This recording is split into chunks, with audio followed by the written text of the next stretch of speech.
Oxford Bookworms Stage 1. The Coldest Place on Earth by Tim Vickery. Read by Mark Straker. Published in copyright Oxford University Press, 1997. Chapter 1. Two Ships. The race began in the summer of 1910. On June 1st, in London, a black ship, the Terra Nova, went down the River Thames to the sea. Thousands of people stood by the river to watch it. They were all excited and happy. On the Terra Nova, Captain Robert Falcon Scott smiled quietly.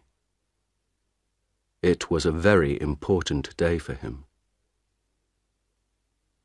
He was a strong man, not very tall, in the blue clothes of a captain. He was 41 years old, but he had a young face, like a boy. His eyes were dark and quiet. One man on the ship, Titus Oates, smiled at Scott. "What an exciting day, Captain," he said. "Look at those people. I feel like an important man." Scott laughed. "You are important, Titus," he said. "And you're going to be famous, too. We all are. Do you see this flag?" He looked at the big British flag at the back of the ship and smiled at Oates.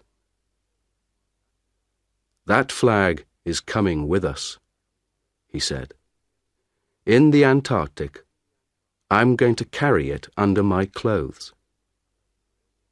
We're going to be the first men at the South Pole, and that flag is going to be first, too." 5 days later, on June 6th, a man opened the door of his wooden house in Norway.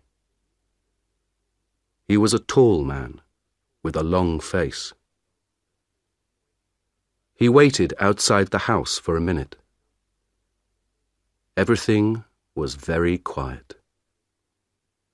He could see no houses, only mountains, trees, and water.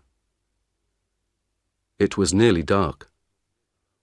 The sky was black over the mountains.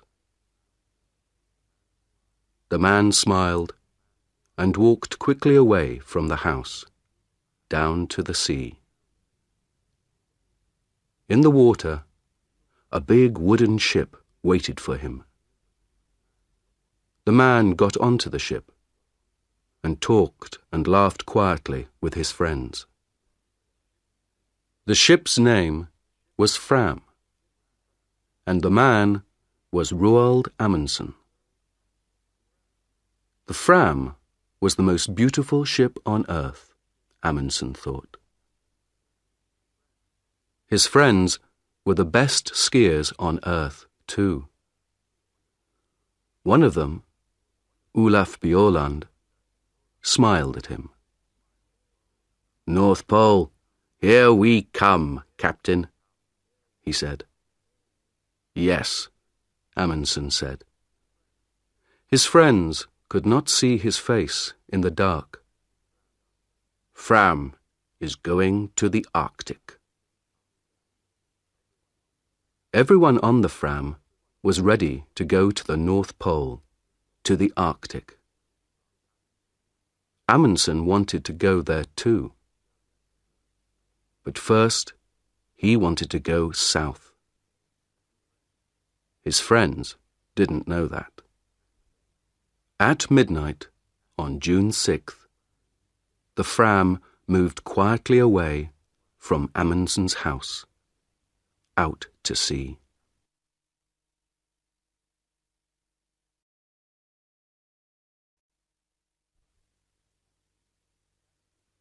Chapter 2. The Race. The Fram went to an island in the south of Norway. It was a very little island, with only one small wooden house, 2 trees, and nearly 100 dogs. "Look at that," Bjaaland said. "It's an island of dogs. There are dogs in the water, near the trees, on the house, dogs everywhere." 2 men came out of the house. "Hassel! Lindström!" Amundsen said. "It's good to see you. How many dogs do you have for me?" 99, Roald," said Hassel. "The best 99 dogs from Greenland.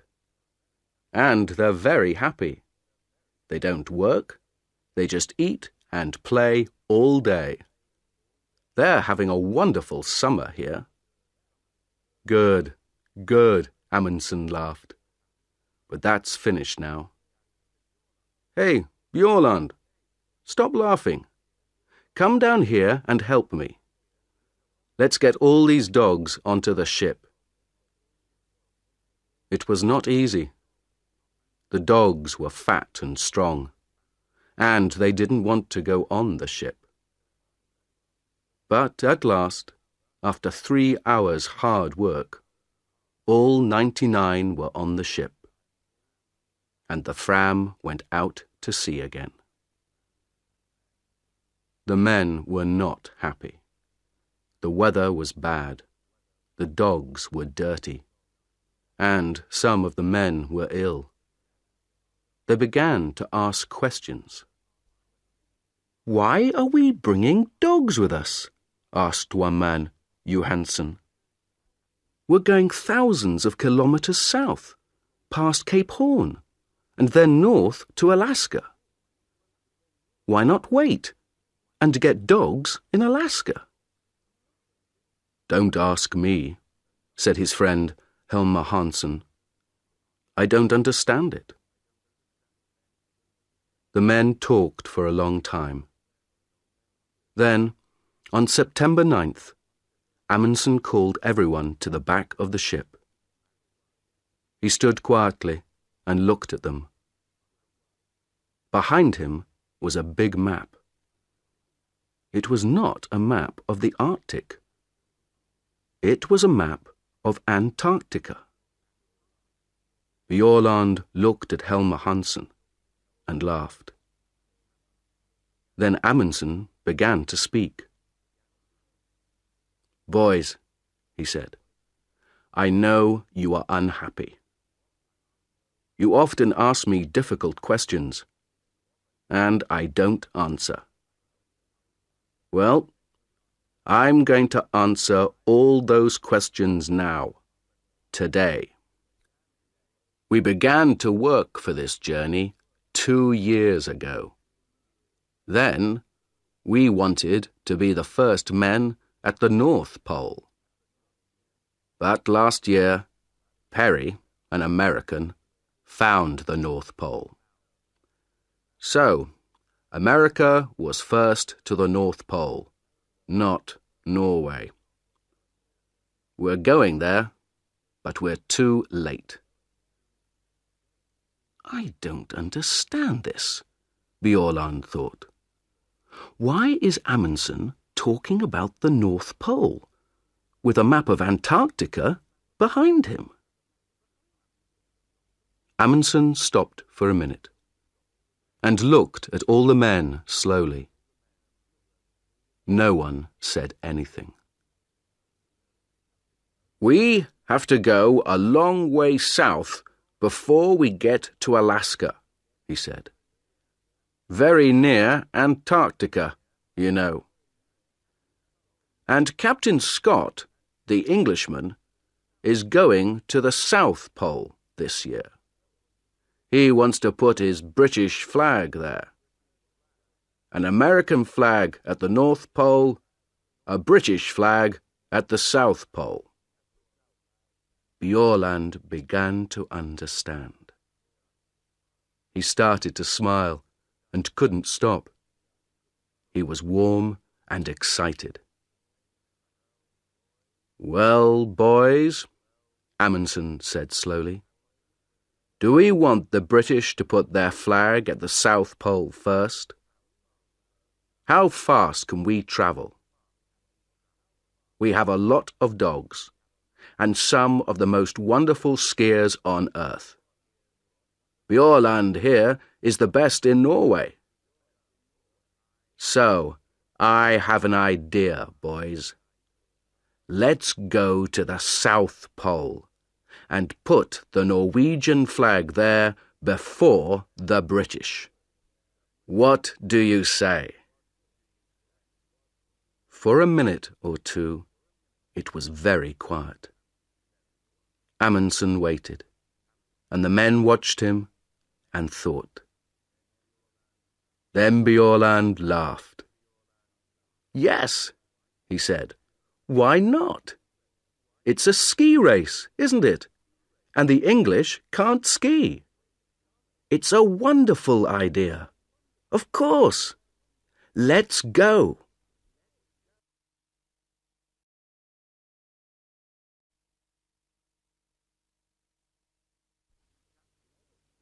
Chapter 3. The Ponies. On October 27th, the Terra Nova arrived in Wellington, New Zealand. When Scott came off the ship, a newspaper man walked up to him. Captain Scott, can I talk to you, please?" he said. Scott stopped and smiled. "Yes, of course," he said. "What do you want to know?" "Are you going to win?" the man asked. "Win?" Scott asked. "Win what?" "Win the race to the South Pole, of course," the newspaper man said. "It's a race between you and Amundsen now. Look at this." He gave a newspaper to Scott. Scott looked at it. It said, "Fram races Scott to South Pole. We're going to win, says Amundsen." Scott's face went white. "Give me that," he said. He took the newspaper and read it carefully. The newspaper man watched him and waited. "Well, Captain Scott," he said at last, "who's going to win this race? Tell me that." Scott looked at him angrily. "This is stupid," he said. "It's not a race. I came here to learn about the Antarctic.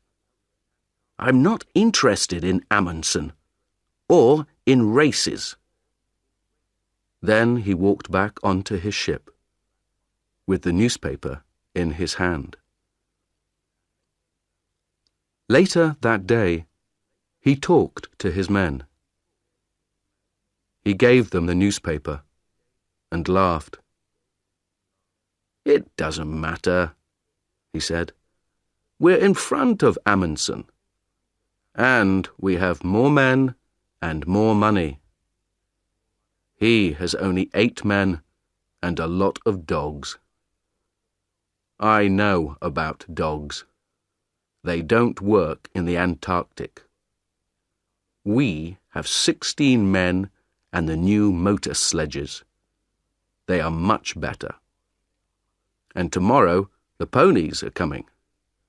We need ponies, motor sledges, and good, strong British men. That's all. Forget about Amundsen. He's not important." Scott asked Oates to look after the ponies, but he did not let Oates buy them. When Oates first saw the ponies in New Zealand, he was very unhappy. Most of the ponies were old, and some of them were ill. "They're beautiful ponies, Titus," Scott said. "They come from China. They're wonderful ponies." Oates looked at them angrily and said nothing. Then he asked, "Where is their food, Captain?" "Here." Scott opened a door. Oates looked inside. He thought for a minute. "We need more food than this, Captain Scott. These ponies are going to work in the coldest place on earth. They need a lot of food. More than this." Scott smiled quietly. "We can't take more food on this ship, Titus. Where can we put it?" "But it doesn't matter, old boy. They're very strong ponies, you know. The best ponies on earth." Later that night, Oates wrote a letter to his mother. "There are 19 ponies on the Terra Nova now," he wrote. "All the ponies are in a small room at the front of the ship. We eat our food in the room under the ponies, so our table is often wet and dirty." Scott makes a lot of mistakes, I think. And Antarctica is a very dangerous place.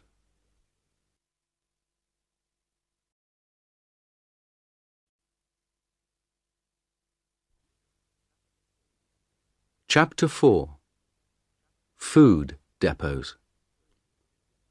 The two ships, Terra Nova and Fram, arrived in Antarctica in January 1911, at the end of summer. The Englishmen and the Norwegians wanted to stay on the ice all winter.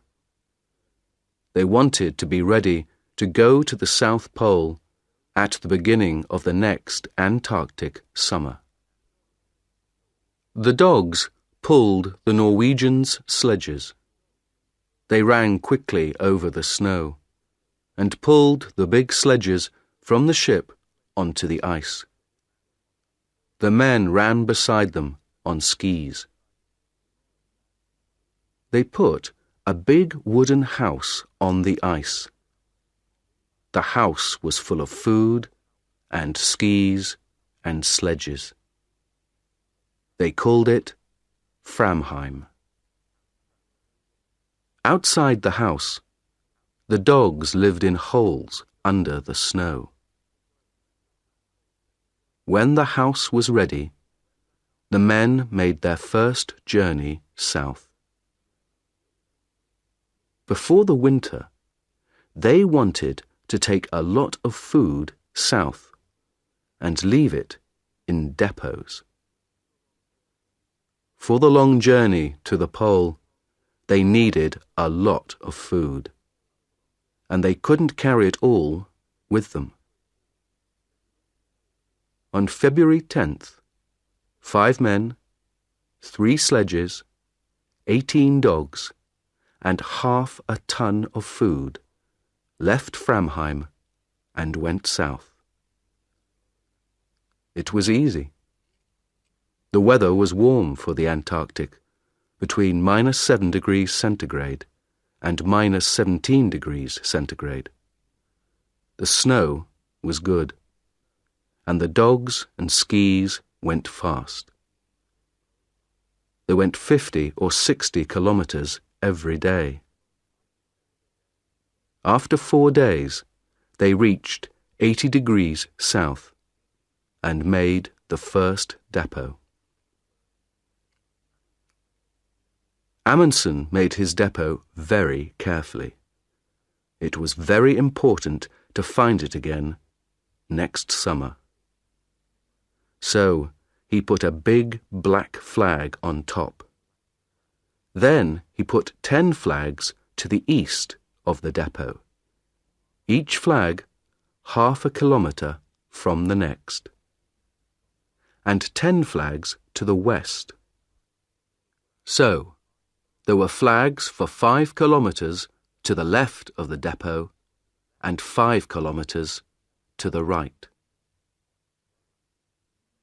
Then they went back to Framheim and took some more food south, this time to 82 degrees south. This time it was harder. The temperature was sometimes minus 40 degrees centigrade, and there were strong winds with a lot of snow. The dogs and men were very tired, and the tents and boots were bad. At the second depot, they put out 60 flags to help them find it again. They came back to Framheim on March 23rd. It was nearly winter in the Antarctic. Their ship, Fram, was far away now, near South America. They were alone on the ice. Oates went with Scott to make the first British depot. They left Cape Evans on January 25th. There were 13 men, 8 ponies, and 26 dogs. The dogs were faster than the ponies. They ran quickly over the top of the snow, but the ponies' feet went through it. Every morning, the ponies started first, and the dogs started 2 hours later, because they ran faster. At night, the dogs made warm holes under the snow, but the ponies stood on top of the snow. It was minus 20 degrees centigrade. After 15 days, Oates talked to Scott. There was a strong wind, and the 2 men's faces were white with snow. 3 of the ponies are ill, Captain, Oates said. They can't go on. Don't be stupid, Oates, Scott answered. They're good, strong animals. The best ponies on earth. Not these 3, Oates said. They're ill and unhappy, and now they can't walk. Let's kill them and leave the meat here in the snow. We can eat it, or the dogs can. Of course not, Scott said angrily. These ponies are our friends. They work hard for us. I don't kill my friends. 3 days later, 2 of the ponies were dead. Scott's men were slower than Amundsen's. It took them 24 days to get to 80 degrees south. They made a big depot there and put 1 large black flag on top of it. Then they went back to Cape Evans. Their camp was on an island in the ice, and the sea ice moved sometimes. There were holes in the ice and black seawater under it. One day, 7 ponies went through the ice into the sea and died. 1 motor sledge also went into the sea.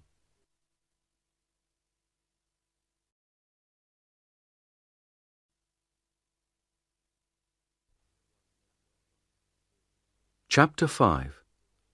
A long, cold winter. It was dark for 4 months. Outside the wooden house at Framheim, it was often -60°C. The dogs lived in warm holes under the snow. The men stayed in the house and worked in their rooms under the snow. The skis and sledges came from the best shops in Norway, but Bjaaland wasn't happy with them. He changed a lot of things on the skis and sledges. Soon, the sledges were stronger than before. The skis were better and faster too. All the Norwegians worked hard. They looked after their dogs and worked on their equipment, the sledges, skis, tents. Every day they thought about their journey to the pole and talked about it. And every day Amundsen thought about Scott. One day, in midwinter, he talked to his men. "Let's start early, before Scott," Amundsen said. "Remember, Scott has more men than us, and he has motor sledges too. Perhaps they can go faster than us." Bjaaland laughed. "Oh no, they can't go faster than me," he said. "On snow, nothing can go faster than a good man on skis." "We don't know," Amundsen said. "You're the best skier in Norway, but you get tired, and dogs get tired too. Motor sledges don't get tired. They can go all day and all night." Johansen laughed angrily. "That's stupid," he said. "Perhaps the motor sledges can go all night, but the Englishmen can't." "The English can't win, Roald. They don't understand snow, but we do. And they're too slow." "Perhaps," Amundsen said, "but I want to win this race. So we're going to start early. Do you understand?" It was quiet and warm inside Framheim. Bjaaland looked at Amundsen and thought about the long, cold journey in front of him.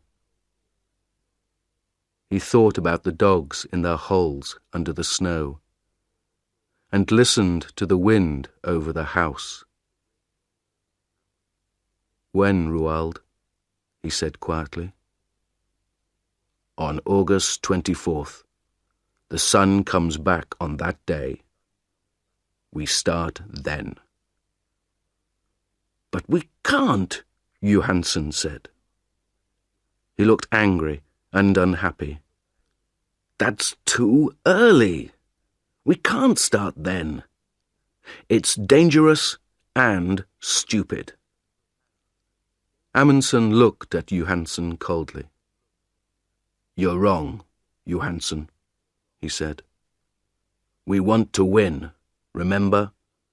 So we start on August 24th. Bjaaland listened to the winter wind outside. In Scott's camp, at Cape Evans, no one talked about Amundsen, and no one worked hard. They had good food, and they played football on the snow. They wrote a newspaper, the South Polar Times, and read books. No one learnt to ski, no one worked on the motor sledges. Twice, men went for long journeys across the snow. They walked and pulled the sledges themselves. Oates stayed at Cape Evans and looked after his ponies. Over the window in Cape Evans, Scott put a map of Antarctica. With a pen, he made a line from Cape Evans to the South Pole, and he put a little British flag at the pole. Under the map, Scott wrote the day for the start of their journey. "We start on November 3rd, he wrote.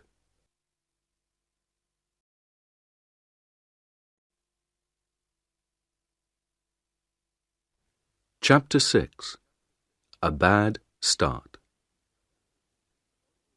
On August 23rd, the Norwegian sledges were ready.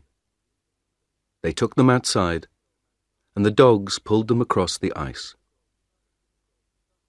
The sun came up for half an hour, but it was too cold, -46 degrees centigrade. They could not travel in that weather. They went back to Framheim and waited. They waited 2 weeks, until September 8th. Then, with the temperature at -37 degrees centigrade, they started. They ran happily across the snow to the south. 8 men, 7 sledges, and 86 dogs. Only Lindström, the cook, stayed behind in Framheim. At first, everything went well. They went 28 kilometers on Saturday and 28 kilometers on Sunday. It was easy. Then, on Monday, the temperature went down to -56 degrees centigrade. There was white fog in front of their faces. They couldn't see anything. But they travelled 28 kilometers. That night, in their tents, they nearly died of cold. Next day, they stopped and made snow houses. Inside the snow houses, it was warm. But everyone was unhappy. "I told you, Roald," Johansen said. "Even September is too early. We can't travel in this cold. Do you want us to die?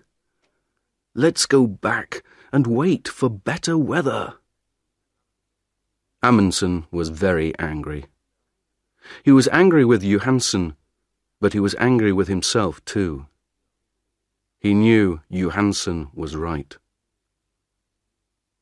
"All right," he said slowly. "We can go on to the depot at 80 degrees south, leave the food there, and then go back. We can't do more than that." It was 37 kilometers to the depot.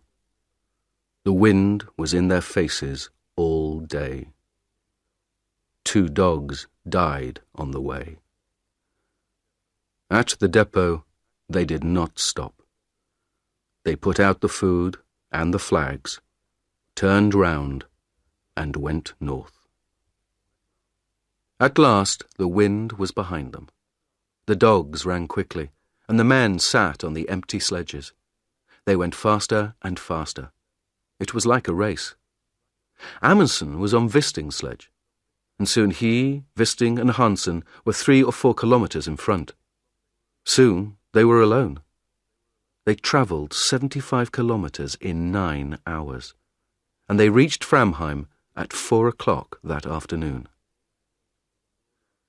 Bjaaland arrived 2 hours later, with 2 more men. But the last 2, Johansen and Prestrud, went more slowly. Their dogs were tired. Their feet were wet and cold. They had no food, and they were alone in the dark. The temperature was -51 degrees centigrade. They reached Framheim at midnight. Next morning, Johansen was angry. In front of everyone, he said, "You were wrong, Roald. September was too early. I told you, but you didn't listen. And then you left us alone, and we nearly died in the cold. You're a bad captain. I'm a better captain than you are." Amundsen was very angry. But at first he said nothing, because he knew that Johansen was right.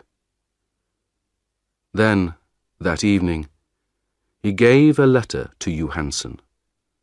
It said, "You aren't coming to the pole with me. When I go south, you can take some dogs and go east to King Edward VII land. You can go with Prestrud and Stubberud. You can be the first men to go there, but not to the South Pole." The Norwegians stayed in Framheim and waited. They lay in bed, listened to the wind outside, and thought about Scott and his motor sledges.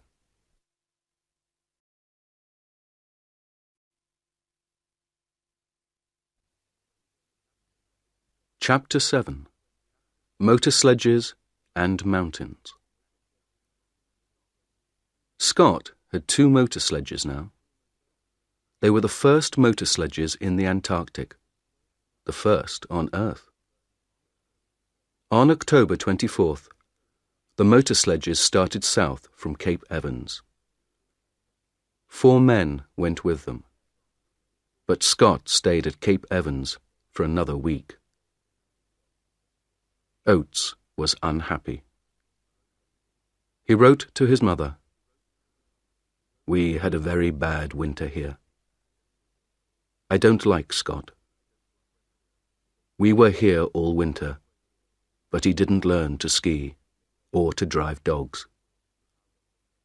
Our equipment is bad, and he doesn't think about other people. I'm going to sleep in his tent on the journey, but I don't want to." On November 1st, Scott and Oates and 6 more men left Cape Evans with 8 sledges and 8 ponies. The ponies walked slowly because their feet went down into the snow. It was hard work for them, and they got tired very quickly. They travelled 13 or 14 kilometres in a day. Behind the ponies came Mears with 1 sledge and some dogs. Mears knew how to drive dogs.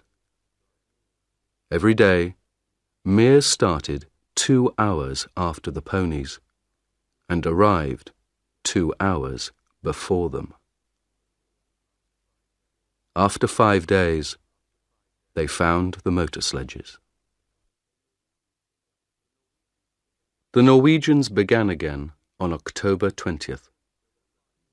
There were 5 men this time: Amundsen, Bjaaland, Wisting, Hassel, and Hansen.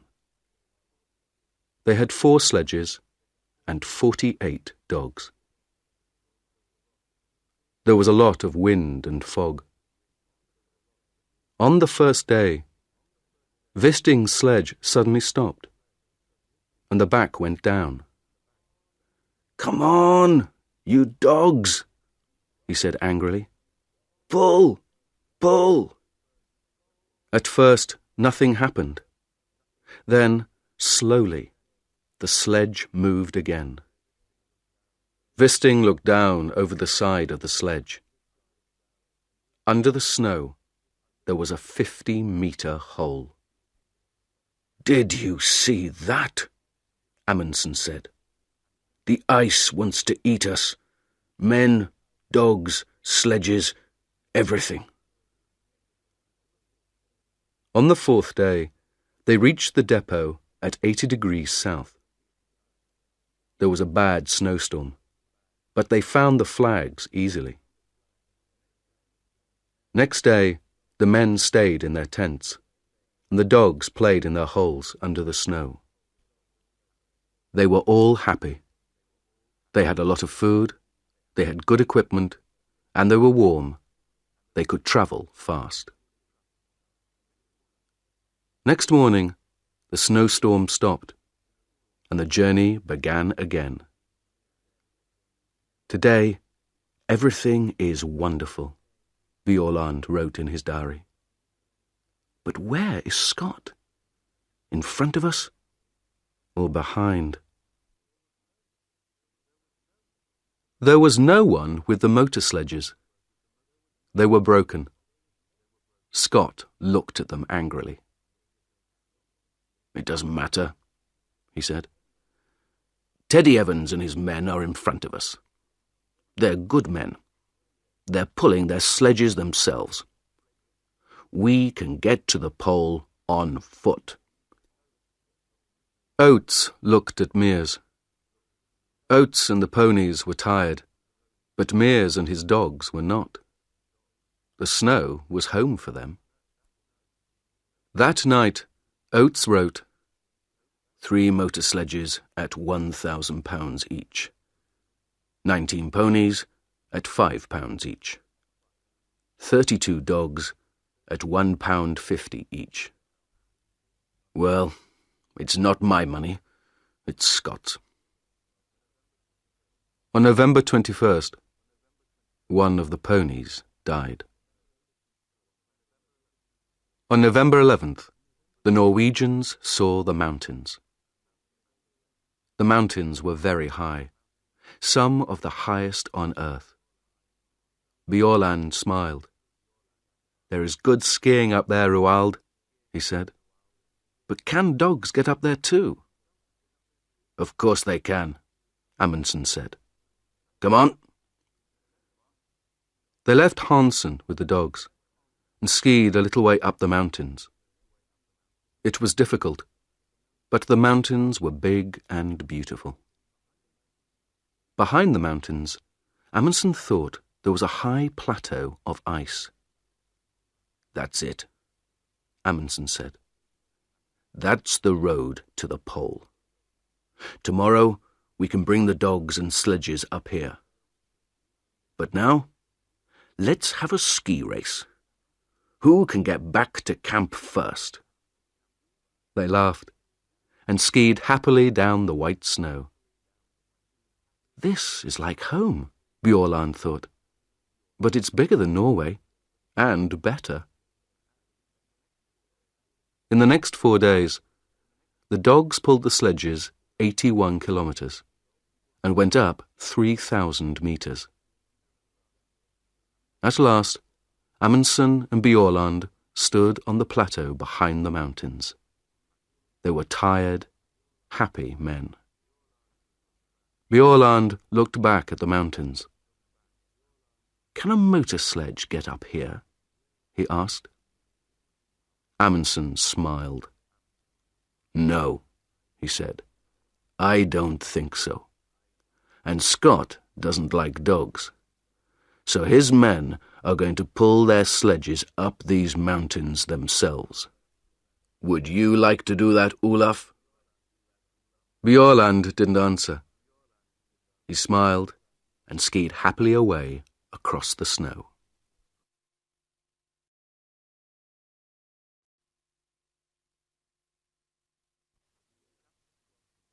Chapter 8. Across the Plateau. On November 21st, the Norwegians killed 30 dogs. "They were happy," Amundsen said, "and now they're going to die quickly. We need 3 sledges and 18 dogs to go to the pole." When the dogs were dead, the other dogs ate them. The men ate them too. They were good friends, Bjaaland wrote in his diary. And now they are good food. 2 days later, the dogs were fat.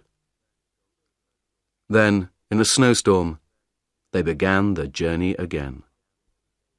After the snowstorm, there was fog, and in the fog, they got lost on an ice river with hundreds of big holes in it. They could see nothing, and it was very dangerous. In 4 days, they moved 9 kilometers. But the ice is beautiful, Bjaaland wrote. Blue and green and white. This is a wonderful place, but I don't want to stay a long time. After the ice, there were strong winds and bad snowstorms. They could see nothing in front of them. But every day they travelled 25 or 30 kilometres. Then, on December 9th, the sun came out. They were at 88 degrees, 23 minutes south, 175 kilometres from the pole. 5 more long days, Bjaaland wrote. That's all now. But where is Scott? For 4 days, Scott's men stayed in their tents near the mountains. There is a bad snowstorm outside, Oates wrote. It's too cold for the ponies, and our clothes and skis are bad too. On December 9th, Oates killed the ponies. They were tired and ill, and they could not walk up to the plateau. Then Mears and his dogs went back to Cape Evans. We can pull the sledges ourselves, Scott said. We can do it. We're all strong men. There were 2 sledges and 8 men. They went 24 kilometres a day. On December 31st, Scott said to Teddy Evans and the men on the second sledge, You can't ski well. Leave your skis here. So they pulled their sledge 24 kilometres without skis. Next day, Scott went to Teddy Evans's tent. You're ill, Teddy, he said. You can't come to the pole. Take 2 men and go back. Tomorrow. Teddy Evans was very unhappy. 2 men, Captain, he said. Why not 3? Because Bowers is going to come with me, Scott said. He's strong. We need him. But you have food on your sledge for 4 men, not 5, Evans said. And Bowers has no skis. I'm the captain, Teddy, Scott said. You do what I say. Take 2 men and leave Bowers with me. Oates wrote to his mother. I'm going to the pole with Scott. I am pleased and I feel strong. But in his diary he wrote, My feet are very bad. They are always wet now, and they don't look good. On January 4th, Scott's men left Teddy Evans and went on. Scott, Oates, Wilson and Edgar Evans had skis, but Bowers did not. They were 270 kilometres from the pole. December 14th, 1911, was a warm, sunny day. 5 Norwegians skied over the beautiful white snow. It was very quiet. No one spoke. They were excited and happy. 6 more kilometres, Bjaaland thought. Is there a British flag? I can't see a flag, but... Look, Hassel said. What's that over there? Bjaaland left his sledge and skied quickly away over the snow. What is it? He thought. Is it... No. It's nothing, he called. There's nothing there. Nothing. 3 kilometres. 2. Roald, Hansen called to Amundsen. Go in front of me, please. It helps my dogs. That's not true, Bjaaland thought. His dogs are running well today. But Hansen wants Amundsen to be first. The first man at the South Pole. They skied on and on, over the beautiful snow. "Stop," Amundsen said. He waited quietly for his men. "This is it," he said. Bjaaland looked at him. "But there's nothing here," he said. Amundsen smiled. "Oh, yes, there is," he said. "There's something very important here, Olaf. Very, very important." "What's that, Roald?" "Us. We're here now. Isn't that important, Olaf?" The four men stood on the snow and looked at him. Then, slowly, they all began to laugh.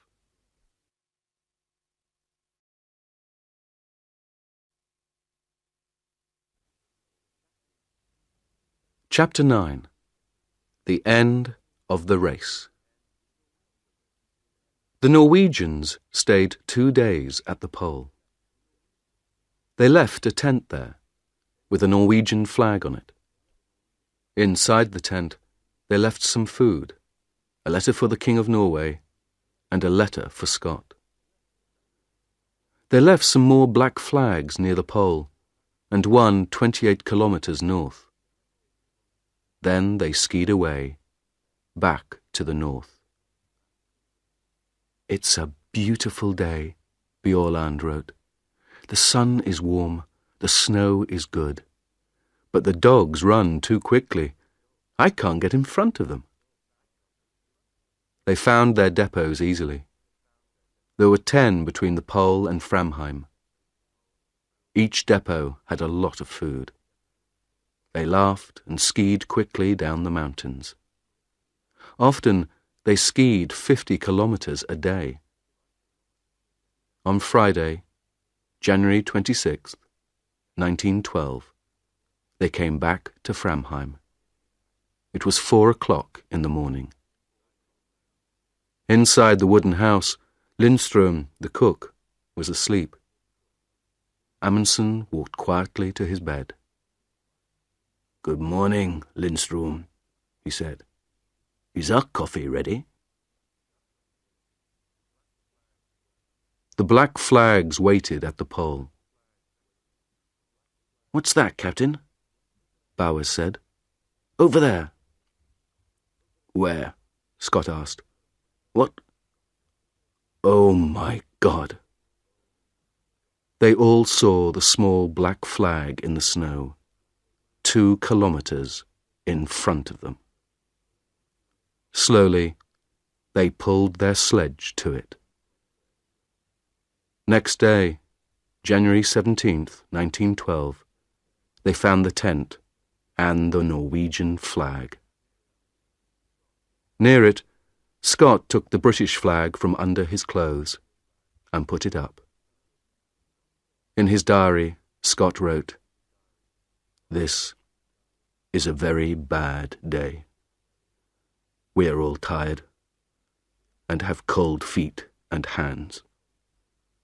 It is minus 30 degrees centigrade, and there is a snowstorm. Great God, this is an awful place." They turned north. 5 tired, unhappy men in the coldest, emptiest place on earth. On March 13th, 1912, Scott's wife, Kathleen, looked at her morning newspaper. "Norway's flag at South Pole," it said. She looked at it for a long time, and then began to cry. "What's the matter?" her friend asked. "My poor, poor husband," Mrs. Scott said. "What's happened to him? Where is he now?" Scott's men were always hungry. There were not many depots, and they were difficult to find. "We need to find the next depot today," Oates wrote.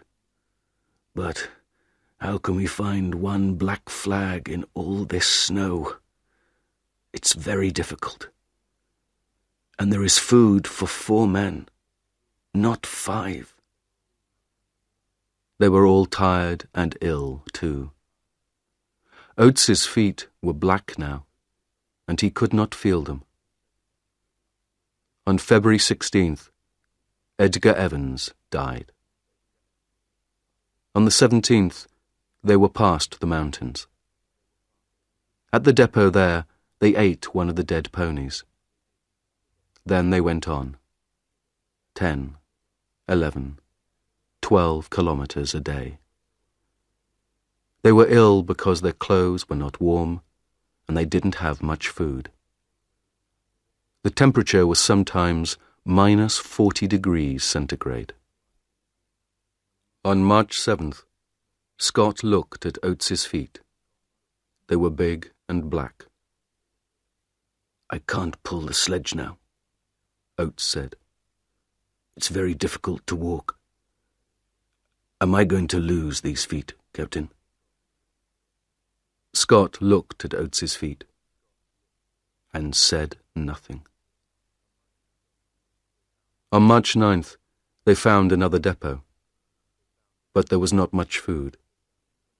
Slowly, they walked on. Oates's feet were worse every day. March 17th was Oates's birthday. He was 32. He lay in the tent and listened to the wind outside. He was very cold, very hungry, and very, very tired. He wrote a letter to his mother and gave it to Wilson. Then he got up and opened the door of the tent. He stopped in the door for a minute.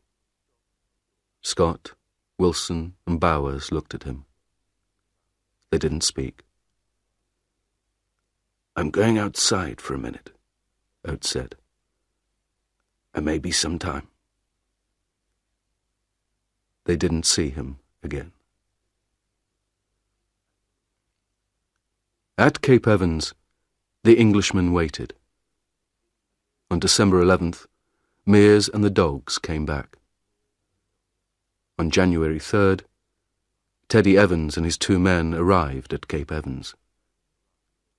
The Terra Nova came and went. Winter began. Scott did not come. The Englishmen waited all winter at Cape Evans. Then, on October 26, 1912, they started for the south. 2 weeks later, they found a tent. There were 3 bodies in the tent: Scott, Wilson, and Bowers. They put the bodies under the snow. Then they took the men's letters and diaries and went north to Cape Evans again. In Scott's diary, they read, "Oates died like a good Englishman. We all did. Please, remember us and look after our families. We did our best." No one found Oates's body, but he is there, somewhere, under the snow and the wind, in the coldest, emptiest place on earth.